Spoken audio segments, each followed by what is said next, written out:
Bem-vindos ao Da Capa à Contra Capa. No seguimento de acontecimentos como o ataque às Torres Gêmeas, à entrada do novo milénio, António Pedro Vasconcelos escreveu que, de então para cá, no mundo ocidental, de um lado e de outro do Atlântico, os horizontes do progresso, da liberdade e da justiça encurtaram-se de novo e a confiança na paz esbateu-se e, sobretudo, o mundo deixou de sonhar e, sem sonhos, sem ilusões credíveis, as civilizações desaparecem. São os sonhos, as ficções que os grandes artistas fabricam e partilham connosco que tornam este mundo quiçá mais suportável, dão sentido à vida.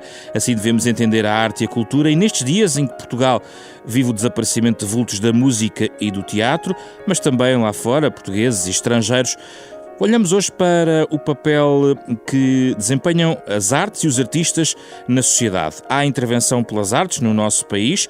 Várias questões vão surgir nesta conversa com António Pedro Vasconcelos, o realizador de cinema e autor do livro O Futuro da Ficção, editado pela Fundação Francisco Manuel dos Santos. A partir de Nova Iorque, junta-se a esta conversa a diretora do Art Institute, Ana Ventura Miranda, uma portuguesa na Big City que conhece bem a realidade norte-americana, que traremos também neste debate, onde falaremos de artes e do seu lugar neste mundo e nesta sociedade em que vivemos.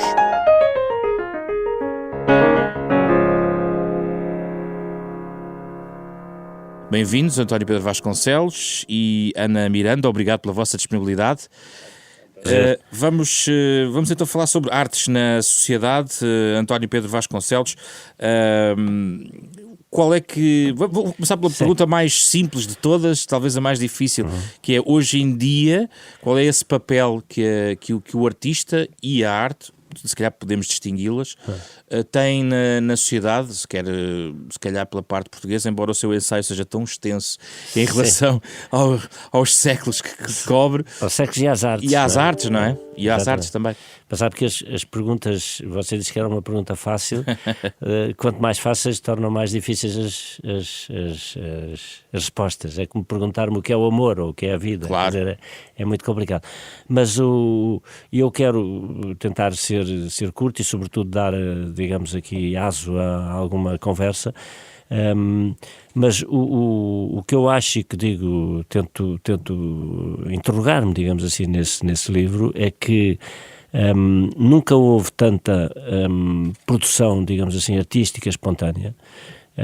Hoje em dia no Facebook tem pessoas que escrevem textos admiráveis ou que fazem pequeninos filmes ou sketches ou coisas admiráveis, mas há uma atomização incrível da produção artística e, portanto, isso é um perigo, porque quando o McLuhan falou na aldeia global, as pessoas foram buscar a isso, que ele era visionário em relação à globalização, mas a expressão tem duas palavras, tem global e tem aldeia. E o risco hoje em dia, e mesmo em termos políticos, nós estamos a assistir a isso, aquilo que aconteceu na Catalunha, e que é o risco de acontecer noutras áreas do mundo, é que as pessoas com a globalização não se sentem protegidas pelos Estados e, portanto, há uma tendência para voltar à aldeia. E onde é que entram as artes aí? Bom, as artes aqui entram, e tem razão em pôr o ponto. O que há hoje é uma grande dispersão da produção e da difusão das artes. E isso, por um lado, é bom, porque dá a toda a gente a possibilidade de se exprimir. Por outro lado, fez com que aquilo que era que foi o papel das artes, e eu gostava de distinguir artes e cultura, atenção, se der tempo para falarmos disso, eu gostava de falar, porque a cultura é outra coisa, onde as artes se englobam, mas eu quando estamos a falar de artes estou a pensar na produção artística. Vamos falar das artes. Do momento, das Vamos artes. centrar-nos nas artes. E, portanto, o que há hoje é que não há aquilo que aconteceu em determinados períodos da civilização, e sobretudo da civilização ocidental, com aquele que vem da Grécia e Roma e da tradição judaico-cristã, com aquele, digamos, hiato, aquela interrupção da Idade Média, que são 10 anos, em que se consagra, digamos assim, a doutrina da Igreja e em que as artes, de certa maneira, desaparecem. Mas em todos os momentos da história do Ocidente, há grandes períodos onde determinadas artes se concentram e que atingem um determinado esplendor. Sei lá, o teatro elisabetiano, a pintura da Renascença. Com impacto na sociedade dessa época. E aí é que está, ou seja, que tem impactos na sociedade, mas de uma maneira que é partilhado por toda a gente. Toda a gente conhecia o Verdi. Todos, mesmo os populares, sabiam. O Va Pensiero torna-se quase o hino do movimento da unificação da Itália. E isso acontece, por exemplo, o cinema no século XX foi um elemento que moldou, digamos assim, os comportamentos, moldou as sociedades. As sociedades reviam-se nos personagens, o Dickens, por exemplo, não é? E os exemplos são imensos. E hoje não há esse tipo de... Vamos ouvir a opinião da Ana Ventura Miranda sobre este ponto. Em que ponto é que estamos, então, nesta questão das artes e no impacto na sociedade? Antes de mais, olá. Eu sou uma grande defensora de que, através das artes, e não só das artes, da cultura, que eu concordo que realmente há uma diferença entre as artes e a cultura, mas eu já defendo há muito tempo, e com o Arte Instituto foi essa uma das razões porque iniciámos o nosso projeto, é que exatamente através da cultura e das artes nós conseguimos promover um país, tanto a nível de internacionalização. Eu até dou sempre o exemplo do Brasil, que as pessoas conhecem o Cristo Rei, mas não é o nosso, é o do Brasil, e isso deve-se aqui à literatura, à música, ao cinema, até mesmo às novelas. E, portanto, isso mostra, eu acho, de uma forma muito clara, o poder que as artes têm de chegar às pessoas, porque chegam de uma forma inconsciente, ou seja, não é a mesma coisa, por exemplo, que quando estamos a tentar promover um país ou a dizer bem de um país, nós, os portugueses, sentamos-nos à mesa e vamos dizer bem de Portugal. Não é a mesma coisa. E isto entra de uma forma inconsciente. São coisas que nos ficam no subconsciente, na memória, na pele, e que realmente apela às emoções das pessoas. E esse é o grande poder das coisas que têm importância e que ficam. E eu até estava aqui a pensar na Paula Rego, quando foi, por exemplo, agora para falar um bocadinho até dentro de Portugal, quando foi do referendo da liberalização do aborto, que a Paula Rego, para incentivar depois as pessoas, porque acho que da primeira vez as pessoas não tinham ido votar, e depois a Paula Rego fez uma série de trabalhos, que acho que até teve na Gulbenkian, e que ainda hoje há muita gente, e no documentário que fizeram agora sobre ela, que o filho fez sobre ela, ele refere isso, e há vários testemunhos de pessoas a dizer que realmente aquilo teve um impacto, por mais que as pessoas não quisessem pensar sobre o assunto, a obra de trabalho dela, a maneira como ela... Mas olha que é um caso um pouco isolado, porque a pintura hoje, na sociedade de hoje, sobretudo a pintura, desde que abandonou, digamos assim, a figuração e a ideia da representação, a pintura deixou de ter impacto nas sociedades, e sobretudo em Portugal tem mais efeito alguma pintura, digamos assim, que hoje em dia começa a valorizar-se, que é a pintura espontânea, em bairros, em prédios, não sei quê, porque a pintura em si perdeu, digamos assim, o papel, digamos, social que tinha, não é? A pintura teve uma grande importância. No sentido mais clássico, não é? Exatamente. E agora noutras expressões tem um outro tipo de impacto, não é? Exato. Há outras artes, por exemplo, que têm muito mais impacto, e quando eu falo num impacto, é um impacto na própria sociedade, ou seja, no comportamento das pessoas.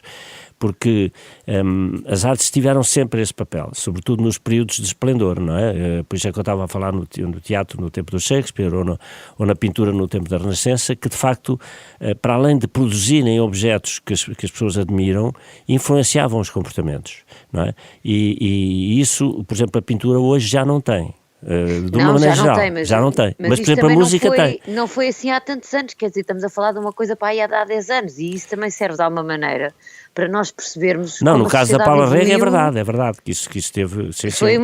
Tem cerca de 10 anos, e isso também nos mostra um bocadinho a forma como a sociedade e a própria cultura se adaptou às novas tecnologias e a todos estes movimentos que se foram surgindo. No fundo, não é assim um espaço de tempo tão grande, estamos a falar de uma década. Daí se sente talvez mais na música, pelo advento audiovisual brutal, a explosão audiovisual à escala global, não é? Exatamente, e deixe-me só fazer uma nota, é que a Paula Rego, curiosamente, não abandonou a figuração. E repare que os últimos grandes artistas digamos, modernos, que tiveram um grande impacto, foram pessoas como o Picasso, como o Matisse, como o Bonnard, não sei o quê, e que nunca abandonaram a figuração. Ou seja, o Picasso, apesar de ser um modernista, não é?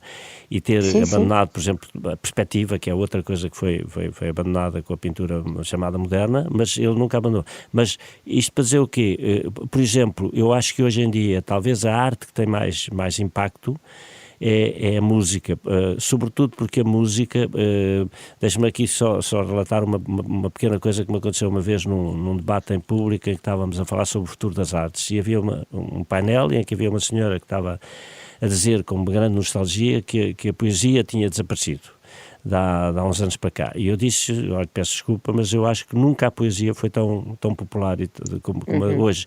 Eles chamam, como assim? Não me diga, os livros de poesia não se vendem. Eu digo, desculpe, e o Leonard Cohen, e o Bob Dylan, e o Sérgio Godinho, e ela ficou a olhar para mim, porque de facto hoje em dia a popularização da poesia através da música, de facto, se nós formos ver aquilo que teve impacto, e agora para voltar a falar em Portugal, e já que me deu a deixa da Paula Rego, e também acho que em parte é o tema do programa que nos traz aqui. Também podemos falar do mundo, interessa também ver as diferenças. Não sei se vamos ter tempo, mas em Portugal aquilo que é, digamos assim, a manifestação artística que tem mais impacto na sociedade é a música, e estou a falar da música pop, não é? Sim, eu concordo. O Sérgio Godinho, o Jorge Palma, os chutes e pontapés tiveram.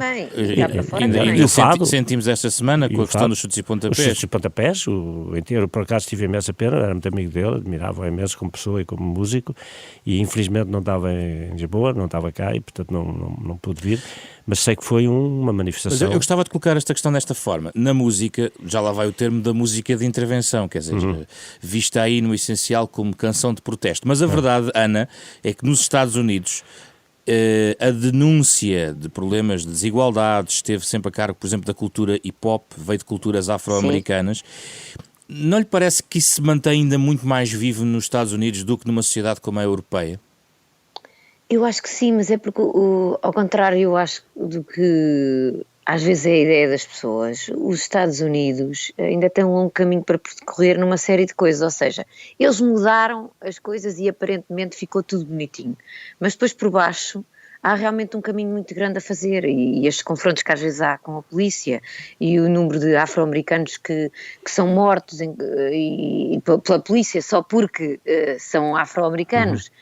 Quer dizer, todas estas coisas eu acho que mostram exatamente que é uma sociedade, ou seja, também não é assim tanto tempo, vá lá, não foi assim há tanto tempo, mas de qualquer forma há muitas falhas, e eu acho que uma das razões também porque o Trump foi eleito é exatamente por isso, porque no fundo as coisas estão lá escondidas, mas estão lá, não se mudou. Mas as artes estão aí na primeira linha da oposição ao Trump, não é, Ana? Estão completamente, eu até comentávamos há pouco, aqui em Nova Iorque, por exemplo, no Joe's Pub, que é um espaço do jazz muito privilegiado, assim, a par do Blue Note, e todos os concertos que nós tivemos lá, uns portugueses, e todos os outros concertos que eu fui lá ver, havia praticamente de mês a mês uma ação qualquer a mostrar que eles apoiavam os estrangeiros, a mostrar que Nova Iorque e os Estados Unidos eram um melting pot e que não dava para excluir. Eu lembro-me até de uma instalação que achei muito gira, que depois eu também fui lá escrever, que era muito simples, eram só umas folhas brancas que as pessoas podiam escrever e diziam só por cima, eu sou. E depois a pessoa preenchia, eu sou uma mulher de não sei quantos anos, nacionalidade, o que nós quiséssemos, podiam até não pôr nada de gender, está-me a faltar a palavra, de género, ou de raça, o que fosse, não era nada nesse sentido, era para as pessoas porem o que elas quisessem, para mostrar que nós éramos isso tudo. E depois há imensos teatros onde nós passamos na rua e eles dizem, todos são bem-vindos, foreigners are welcome, os estrangeiros são bem-vindos. António Pedro Vasconcelos. Mas não, há uma coisa que eu estava a ouvir e estava a pensar, é que É verdade que existe todos esses movimentos de protesto, mas a verdade é que nós temos hoje um presidente da maior potência do mundo, que é um presidente que é eleito pela televisão e pelo Facebook. E isso é altamente preocupante, porque já não é o primeiro. Nós esquecemos que na Europa também há formas de arte aí, na parte digital e na parte da chamada new media. Sim, era isso que eu há bocado mas quer dizer, mas há depois o perigo, vamos lá ver, o Trump, como o Berlusconi é eleito pela televisão, não é? Porque começa por conquistar, como sabe, no tempo do Craxi, ele fica com as 3 televisões privadas e consegue que a lei autorize as televisões privadas a ter noticiário, que era uma coisa que não estava autorizado. E é por aí que ele ganha as eleições. E, portanto, estamos a falar de um indivíduo que era um ignorante, como o Trump é um completo ignorante, e um homem, enfim, com os seus interesses claros, não é? Pessoais, e ao serviço de uma política que foi desastrosa para a Itália, para a cultura italiana, acabou o cinema italiano, enfim, praticamente coincide com ele, como, por exemplo, o Collor no Brasil, que acabou com o cinema brasileiro. Mas aqui na Europa as artes não têm, assim, a expressão que nos Estados Unidos, António Pedro Vasconcelos. Hoje em dia não tem. Neste plano de confronto com a política. Mas não tem. Eu tenho uma teoria, eu escrevi um livro sobre a televisão também, porque eu apercebi-me muito cedo, desde o Berlusconi, que a televisão privada, e eu não tenho nada contra a televisão privada, mas a televisão privada é gratuita, porque o problema da televisão privada é ser gratuita, porque o cabo você paga e aluga os canais que quer ver. A televisão privada gratuita é um perigo para a civilização. E foi. E repare, a decadência da Itália está ligada diretamente ao Berlusconi, e se for ver em todos os países da Europa, aqueles onde a televisão privada foi criada, digamos, sem nenhuma precaução, e em que o poder económico dos indivíduos que compraram as televisões se sobrepôs ao poder político, são países onde a decadência civilizacional e cultural é brutal. Por exemplo, o que aconteceu na Inglaterra, o Murdoch tomou conta da vida política inglesa, através da conjugação E acha que é isso que, por exemplo, está na base de fenómenos como o Brexit? Em grande parte o populismo, repare, todos a mas partir... aí a arte podia contrapor com as armas que tem. Mas o problema é esse, é que as artes não hoje têm em essa dia obrigação. Não tem esse poder. Mas não tem esse poder. Não tem esse poder. Hoje não tem esse poder. Porque não tem esse alcance, não chega dessa forma às pessoas. Exatamente. A mesma coisa que aqui também, a Fox News. As pessoas que estão lá mas no a Fox News é o Murdoch, mais uma vez, é o Murdoch. Exatamente, mas é isso mesmo, é o que acontece. Eles vinculam o que o Trump quer que passe. Claro, mas não sei se sabe. Eu acho que ele foi... Não sei se sabe tinha escrito já um artigo há muito tempo, há 5 meses antes das eleições, onde ele apontava exatamente isso, que ele podia ser eleito exatamente porque ele dizia tantas parvoíces, ele era o entertainer no país do entretenimento. Claro, mas ouça... E, portanto, toda a gente ficou a conhecê-lo. Quem não conhecia passou a conhecê-lo. Claro, com todo o respeito pelo Presidente da República e que me parece ser amigo, o Marcelo Rebelo de Sousa, ele é eleito também para a televisão. E atenção, o que é mais... Aqui no caso português não é grave, até porque eu, enfim, sobretudo depois de termos tido um Presidente um bocado de cara de pau, acho ótimo que ele, o Marcelo. Mas repare, o que aconteceu, eu estava a falar do Murdoch, o Murdoch passou a decidir de quem é eleito primeiro-ministro, é ele que decide. E porque ele põe na capa do Sun o indivíduo em quem vota, e ele passou, por exemplo, da Thatcher para o Blair, e o Blair era um socialista. Então a televisão tem hoje o peso que as artes tinham antigamente, é isso? Como no Brasil, o Brasil também é outro caso onde a televisão também tem um grande impacto. Exatamente, mas em França, por exemplo, o Bouygues, quando comprou a TF1, era o grande construtor, o Bouygues passou a dominar completamente a vida política francesa, está estudado. Não vou alongar-me aqui. E, portanto, ao dominar a vida política, dominou também, de certa maneira, matou a vida cultural. Isso aconteceu em Itália, aconteceu em Inglaterra, aconteceu... E esse poder da televisão, e estou a falar da televisão enquanto televisões generalistas, não estou a falar do cabo, porque o cabo é mais democrático nesse aspecto. Eu estou a falar das televisões privadas, que as pessoas não se apercebem disso, mas as televisões privadas têm chegam à casa das pessoas de borla, de graça. E, talvez por isso, Ana Miranda, hoje em dia, os artistas então desta nova era, marcada pela televisão global, pelo audiovisual global, verdadeiramente os artistas com grande intervenção social acabam por ser humoristas e comediantes. São eles que estão a criticar na primeira linha das sociedades o Trump e outros por aí. Absolutamente. Sim, e é isso que eu muitas vezes penso, que realmente, ainda bem, que a única coisa boa que eu acho que aconteceu com isto do Trump foi o renascimento da sátira, porque eu acho que eles conseguiram reavivar isto, que há material todas as semanas. Deu muito trabalho aos humoristas. Os humoristas agradecem. Os humoristas agradecem. A verdade é que todas as pessoas do gabinete deles, todas, são um personagem. Depois eles até fizeram a Melissa McCarthy, estava a fazer da imprensa, que agora está-me a escapar o nome dele. Sim. E isso não prejudica, Ana Miranda, isso não prejudica as artes mais clássicas, digamos assim? Ou seja... Não, eu acho que não, porque eu, no meu ponto de vista, a minha esperança é que as pessoas ainda percebam que aquilo não está certo, que o que ele diz não é verdade, é que seja através destas pessoas. Porque é uma graça que à partida qualquer pessoa compreende. Não sei se eles estão todos a ver o Saturday Night Live, ou se estão a ver o problema é que ele é que tem o poder, ele é que tem o poder de carregar no botão. Percebe? Exato. Como o Nero tinha o poder de mandar não, é que aqui estamos a entrar, António Pedro Vasconcelos, nos clássicos outra vez, porque a Ana Miranda falou da questão da sátira. Sim. Bem, eu estava aqui a lembrar-me da comédia de costumes. Do Aristófanes. Está a falar do Molière, Rio dos Costumes, sim, não é? Está aqui bem descrito no seu livro, não é? O próprio Shakespeare também fazia comédia. Coisa mais antiga não há. E por acaso essa sua observação é muito importante, porque nós temos tendência a considerar que a comédia é um género menor. Por exemplo, em Portugal é uma coisa terrível. Há dois preconceitos terríveis em Portugal. É que a comédia não é uma coisa séria e que uma mulher bonita não pode ser boa atriz.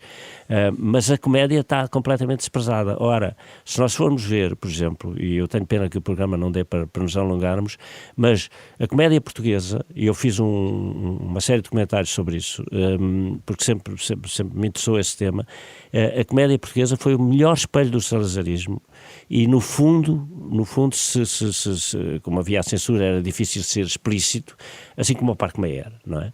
E havia a censura. Eu neste momento acabei de fazer um filme precisamente sobre o Parque Mayer, passa propaganda, não é isso que eu estou a dizer, mas de facto no Parque Mayer e na comédia à portuguesa, nós, se formos ver bem, está o retrato crítico daquilo que era o salazarismo. E, portanto, a comédia, ainda outro dia há 2 dias, estive a ler uma entrevista com um dos Monty Python, em que ele dizia que o humor... Exatamente, que o humor tem que ser uma forma de protesto. E nós temos em Portugal, por exemplo, grandes humoristas. Ora, o Herman, por exemplo, que fez o Herman no seu tempo, o que fazem hoje em dia, por exemplo, o Bruno ou o próprio Ricardo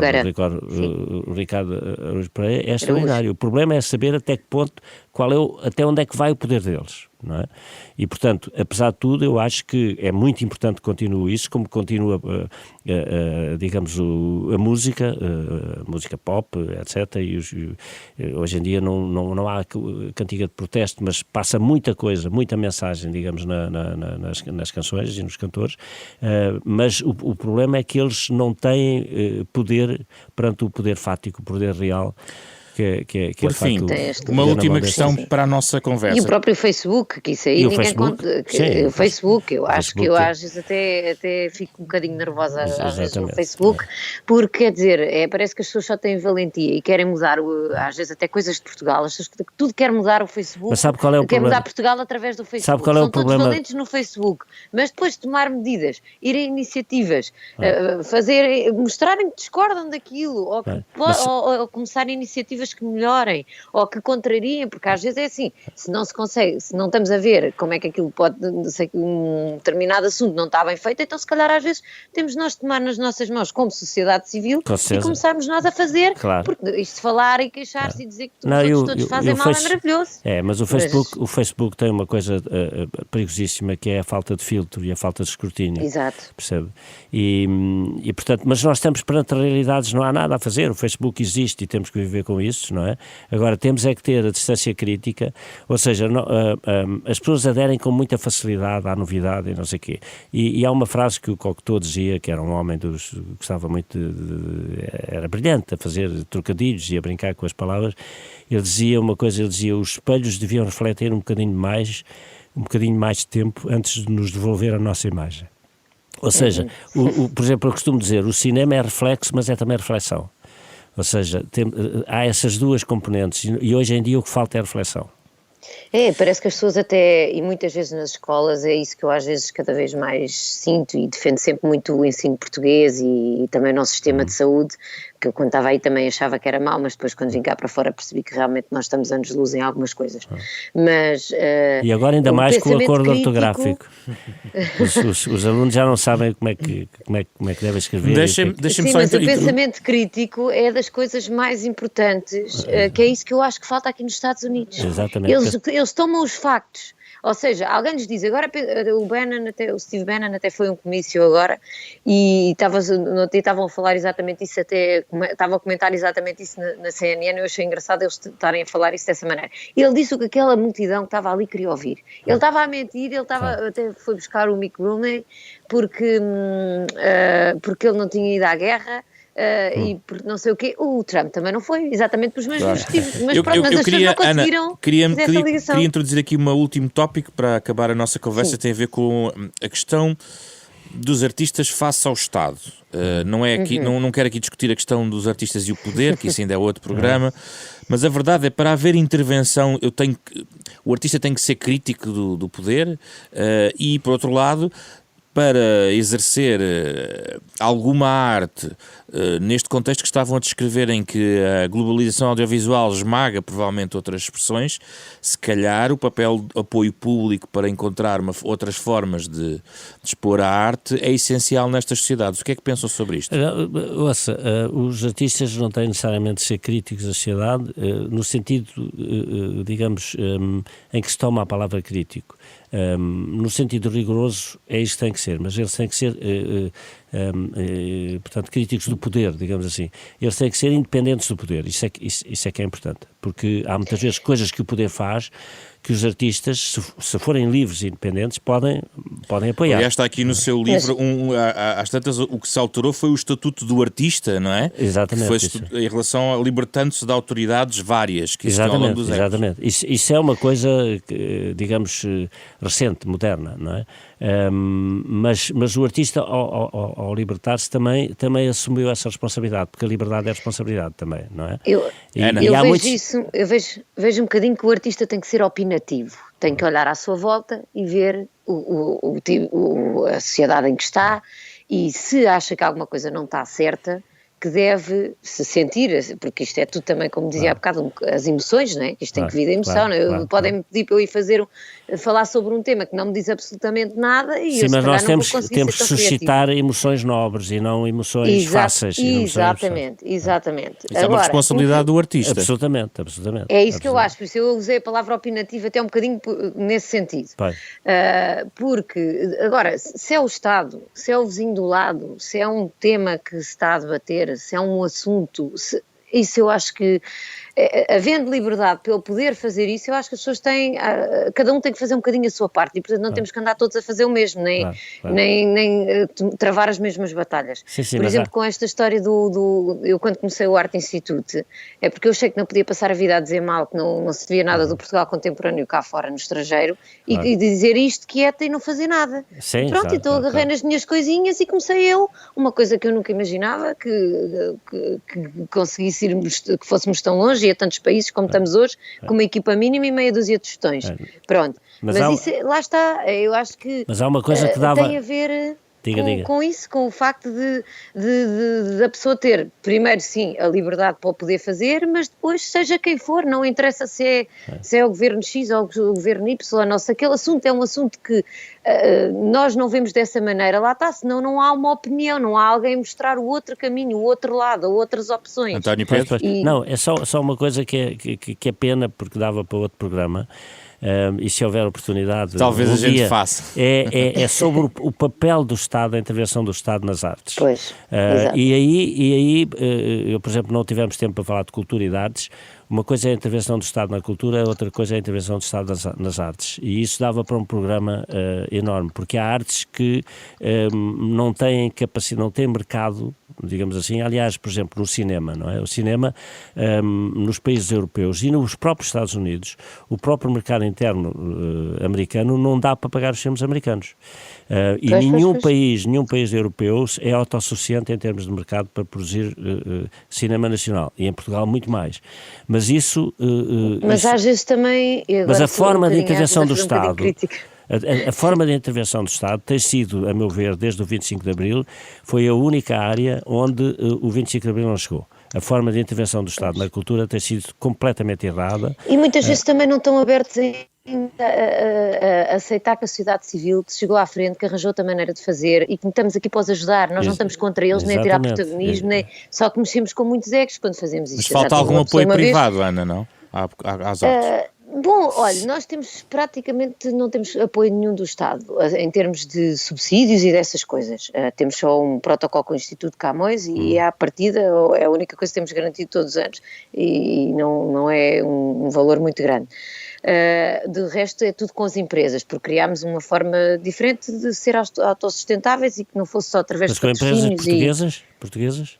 Exatamente, sim, porque nós promovemos a cultura portuguesa, então aqui nos Estados Unidos é um bocadinho complicado que alguém também queira, no fundo nós estamos a tentar promover o país, não é os artistas individualmente, então tive que arranjar aqui uma situação, vá lá um compromisso que foi este membership, em que ficávamos com um pé caio nos Estados Unidos e outro aí em Portugal, porque isto era complicado, porque nós éramos, no fundo, uma instituição americana a tentar promover Portugal.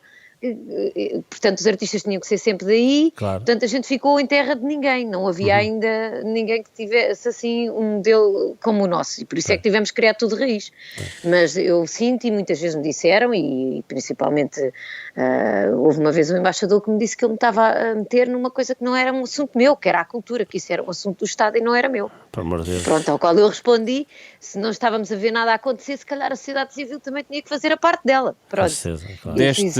E não acho mal, eu acho que não tem que ser os mecanismos do Estado a levarem um país inteiro às costas. Eu acho que nós, que somos no total 10 milhões aí dentro, mais 5 milhões cá fora, também temos que fazer a nossa parte. Agora, também é quando fazemos a nossa parte, não podemos, parece que estamos aqui numa luta com o país e não é o caso.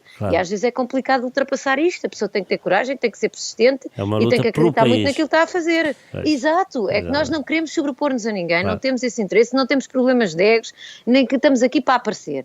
Mas muitas vezes é muito complicado e há muitos projetos, agora fora do Arte Instituto, que às vezes vamos conhecendo projetos, uns da música, outros do cinema em outros países, como nós fazemos já 36 países, 72 cidades, vamos conhecendo outras pessoas que estão a tentar também fazer alguma coisa nos países onde estão. E é sistematicamente a mesma conversa. É muito complicado. Isso era outro programa. Tem que se mudar a cabeça. Tem que se mudar as cabeças. Deste programa ficam sempre pistas para próximos programas e queremos também deixar sempre alguma sugestão para os ouvintes poderem ler algo, ou só alguma coisa que os nossos participantes queiram trazer sobre este ou outros temas. Ana Vitória Miranda, sei que tem um livro em particular para sugerir.